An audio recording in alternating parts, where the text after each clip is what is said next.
my name's Ariana. This is Environment Diaries, the investigative climate/environment journalism for the Gulf Coast region of Texas that nobody requested except for me. And I make these videos periodically where I go on my little nature adventures and talk to my camera even though the wind is very loud. But basically, I'm at the McFaddin Wildlife Refuge today outside of Port Arthur, Texas. I come here a lot because it's our closest beach and I have a lot of fun childhood memories here. It is often very, very dirty. Today it's not that bad, but there is definitely like noticeable plastic. Another thing, I don't know if you can see it, but there's all these, it's all like oil. Where are they?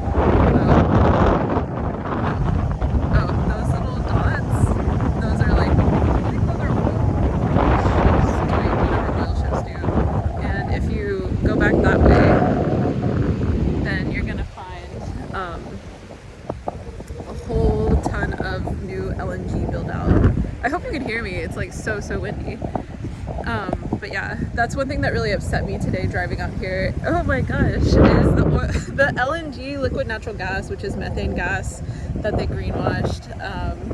The build out is really insane right now in the Port Arthur, between Port Arthur and Cameron, Louisiana, in Calcasieu Parish. What else do I want to say about that? Did I say that it's my birthday? It's my birthday. I like to make a video on my birthday. I will be accepting birthday wishes for the next 3 months, March, April, and May, so feel free to wish me happy birthday for any of those months. But March is probably the best. And what else do I have to say?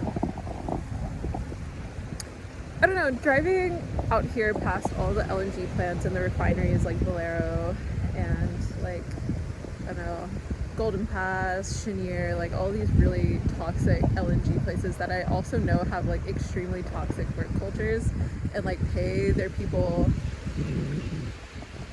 definitely pay some people way more than they're worth, to be honest. And those are shots fired.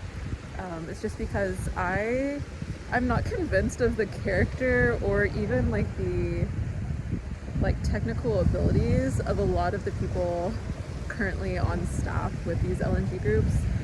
I think that they don't do a really good job of marketing available positions to people outside perhaps of this region. And so, and even like within this region, I don't think they like market very well in terms of like outreach, right? So they're definitely getting like a really small applicant pool, and I think their human services kind of like reflect that. Other than that, I think something that I've been thinking about a lot today is I was really like overburdened during my entire like environmental activist startup journey because I felt that like the extremity of addressing the changing climate or like addressing even local pollution, addressing local like trash everywhere, right?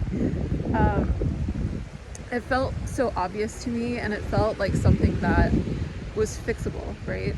Like if everybody knew it was obvious, then everybody would want to stop and like do something different, right? And of course on my journey, for those of you who have been watching, I found out that that's not the reality, regrettably.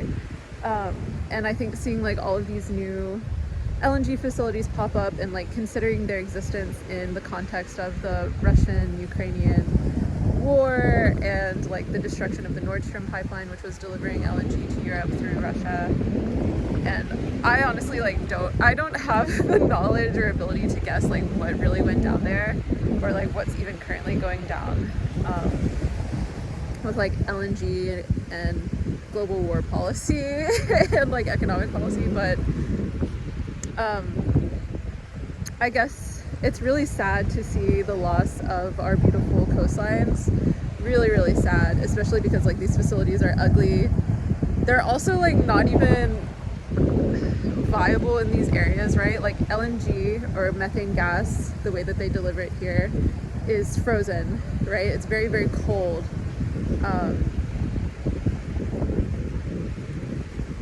Or it's not frozen, but it is very cold. Like to get it to a liquid form, like to get gas to a liquid, you have to have it under, I guess, like a lot of pressure.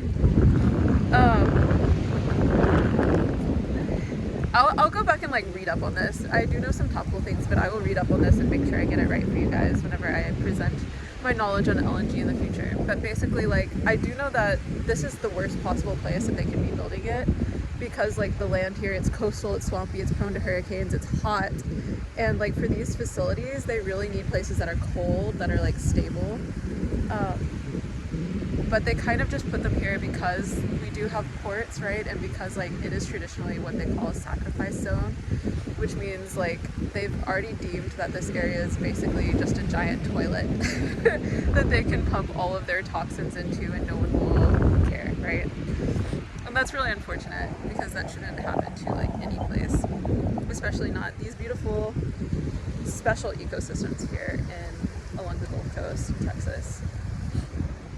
And yeah, okay, so that's a sad note, like the LNG places are popping up, but like the positive note is that I realized that like this is a battle that's going to go on for like 50 to 100 years, if not longer, right?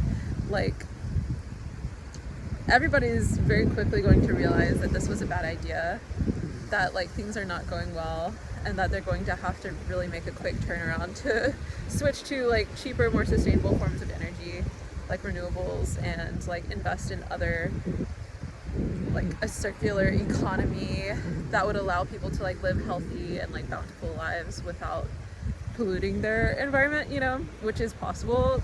Somebody just like never made the right decisions. A whole bunch of somebody's probably. So I guess my message on my birthday on this beach is like, don't lose hope. Even though like the build out is increasing, I think it's important to remember like monsters are worse before they die. I think there's a better phrase for that. What is it? It's always darkest before the dawn, right? And I think like there is a dawn coming and we just have to hold on to that.